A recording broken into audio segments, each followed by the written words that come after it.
Yo soy la luz del mundo, dice el Señor. El que me sigue tendrá la luz de la vida. Aleluya, aleluya. El Señor esté con ustedes.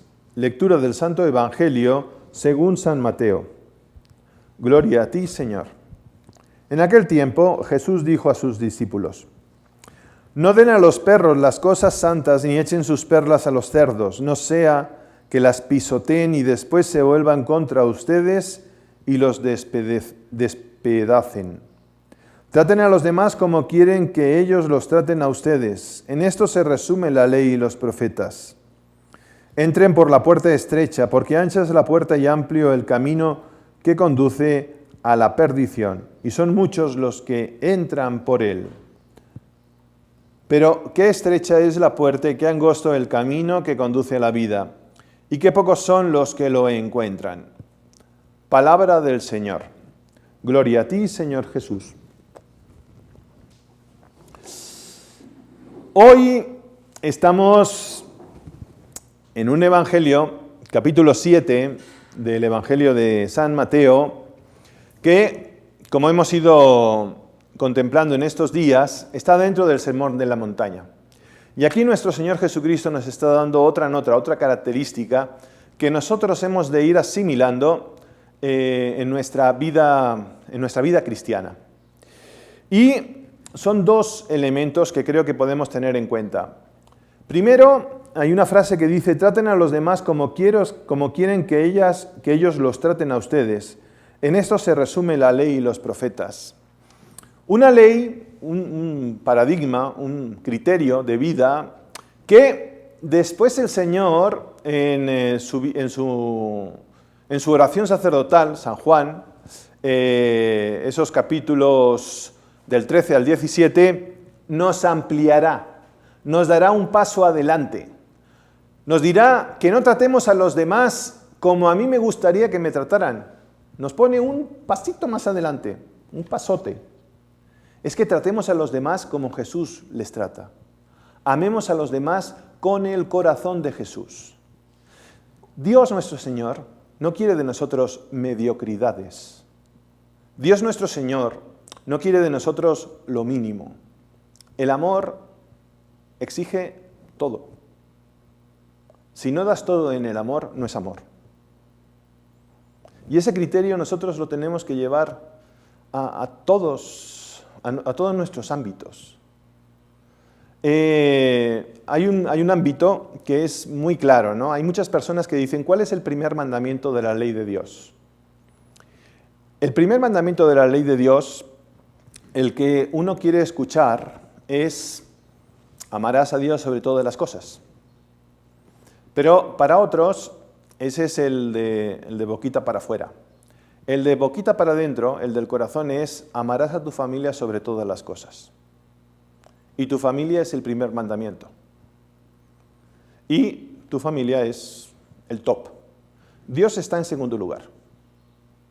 Pero el primero es la familia. Y entonces hay gente que dice: es que, por ejemplo, ¿no? Tengo un compromiso el domingo familiar y pues no me da tiempo de ir a misa, pero es que la familia es lo primero. No, la familia no es lo primero. La familia es lo segundo. Lo primero es Dios. Porque ¿quién te ha dado la familia? Tú te lo has creado, tú te lo has montado, tú te has dado a tus hijos. Es Dios quien te lo ha dado. Y muchas veces nosotros creemos que cuando un hijo muere, como Jorge Alfredo, joven, Dios no lo quitó. Dios no te lo quitó a la familia Turbay. No se lo quitó. Porque Él está con Dios. Jorge Alfredo no es de nosotros, es de Dios. Y cuando tenemos fe, vemos las cosas de otra manera. Claro que nos duele, claro que nuestro corazón sufre, porque ahora que nosotros estamos en la pandemia, ¿cuántas veces este fin de semana mi hermana fue, después de 3 meses y medio, a visitar a mi mamá, porque mi hermana vive en una ciudad, en Barcelona, y mi mamá vive en un pueblito que está a 70 kilómetros, pero no podía irse. Pues claro que sufrían las dos, porque no podían estar juntas, porque no se podrían acompañar. Claro que se sufre. Humanamente, claro que se sufre cuando un hijo muere. Claro que se sufre cuando un hijo está enfermo, cuando mi papá está enfermo, cuando tengo a alguien que tiene COVID y me siento impotente. Claro que sufrimos, pero cuando tenemos fe, damos un paso adelante. Damos un paso adelante porque lo vemos con otros ojos. Sabemos que somos de Dios, somos para Dios. Amamos no según nuestros criterios, sino según el criterio de Dios. Y nosotros tenemos que ir creciendo en ese amor. Traten a los demás como quieren que ellos los traten a ustedes. Es un primer paso para pasar a un segundo. Tratar a los demás según el corazón de Dios, según el criterio de Dios.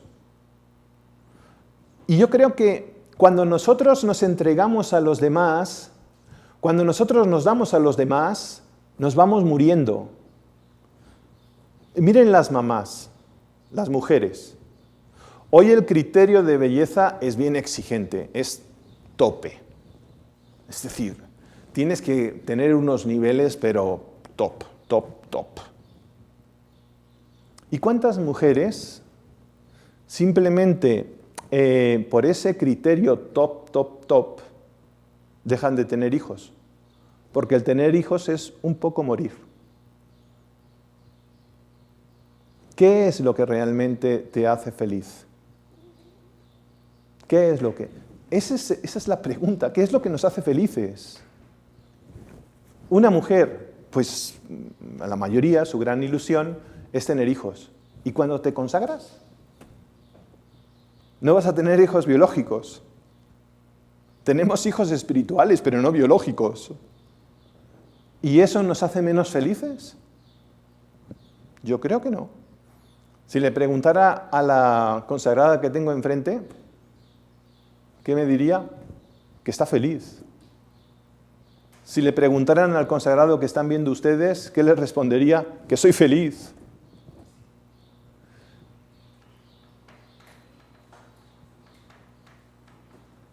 Y hoy, ahora que está temblando, estamos aquí sintiendo este tembleque que hay.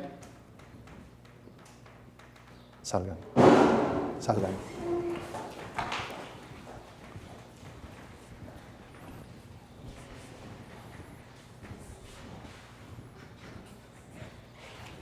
Salgan.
Bueno, tembló aquí en Puebla, en México. Entonces, como ahora vivimos con dos grandes personajes, Susana y Prudencia, pues resultaba prudente salir fuera de la casa. Ponernos en las manos de Dios, ponernos en sus pies, ¿no? Y eso no quita que no tengamos eso, que ser prudentes, que tenemos que ser pues cuidadosos y todo lo demás. Y si en algunos casos, pues Dios nuestro Señor nos pide algo, saber dárselo. Normalmente Dios nuestro Señor, cuando yo digo que el primer mandamiento es amar a Dios sobre todas las cosas, tú amas a Dios cuidando a tu familia. Cuando tú tienes que quedarte en casa y no puedes ir a misa porque pues, tienes que cuidar a tus hijos y todo lo demás, estás amando a Dios ya. No es que Dios te ponga en situaciones capciosas, no. Ahí es donde tú realmente te estás entregando. Por eso, seamos útiles. Útiles significa que nos vamos desgastando para Cristo. Somos una vela. Y una vela cuando la enciendes, se va desgastando. Cuando al final de su vida la vela ya queda su último gotita de cera y se apaga, esa ha servido para iluminar. Si la quieres enterita, nunca iluminará, nunca dará luz. Por eso en la aclamación antes del Evangelio leíamos, yo soy la luz del mundo. Y eso es lo que hizo Jesús. Jesús fue luz y Jesús dio toda su cera para que nosotros podamos estar iluminados y ser nosotros luz para los otros. Que Dios nuestro Señor nos ayude a ser fecundos. Quisiera terminar con una anécdota, la anécdota del árbol inútil. Estaba el carpintero con su aprendiz yendo por el bosque y el aprendiz vio un árbol grande, hermoso, con grandes ramas, con muchos nudos. Y le dice el aprendiz al carpintero, maestro, ¿por qué este árbol tan bonito y tan grande cuando hay otros que pues se les ve que se les han cortado, se han talado y todo lo demás? Y le dice el maestro, ¿sabes por qué este árbol es tan grande? Pues no sé por qué el árbol es tan grande. Porque es inútil. Y le dice el aprendiz, ¿por qué? Sí, porque es inútil. ¿Me explica, maestro? Dice, los árboles que son útiles ya han sido cortados para hacer madera, para hacer sillas, para hacer muebles. Las cosas que valen se utilizan, las que no sirven se dejan ahí tiradas. ¿Tú eres útil o inútil? Y en segundo lugar, aprovecho, porque durante el temblor no pude continuar mi homilía. Y se me acabó lo que quería decir y tuve que improvisar ahora. Y en segundo lugar, qué necesario es tener un maestro. Hoy en el mundo en que vivimos, no todos tienen maestros. En la época de los anacoretas, cuando empezaba la iglesia después de las persecuciones y se iban para llegar a ese contacto con Dios nuestro Señor, se iban al desierto, los anacoretas. Pero todos los anacoretas tenían un director espiritual. Luego en los monasterios tenían el maestro de novicios. ¿Y cómo deseaba Santa Teresa de Jesús tener un buen director espiritual? Todos necesitamos hoy un maestro. Hoy hemos mundanizado el concepto y tenemos un psicólogo de cabecera. Y en este mundanismo en el que nosotros estamos viviendo, es curioso, pero nos resulta más correcto pagar la cita de un psicólogo y cómo nos cuesta dar una ofrenda al director espiritual. Uno cuida su psique, el psicólogo. El director espiritual lo que te cuida es en tu camino a la eternidad. En el fondo, no será porque nuestro deseo de libertad se alimenta con uno y con el otro lo que crece es la virtud de la obediencia, que significa encontrar la voluntad de Dios en mi vida. ¿Qué quiero ser? ¿Un ser humano útil o inútil? Trabaja para que ese corazón que tienes ahí, que es bueno, pero ese corazón tiene que dar un pasito. Tiene que dejar que ese corazón esté penetrado por el corazón de Jesús. Que así sea.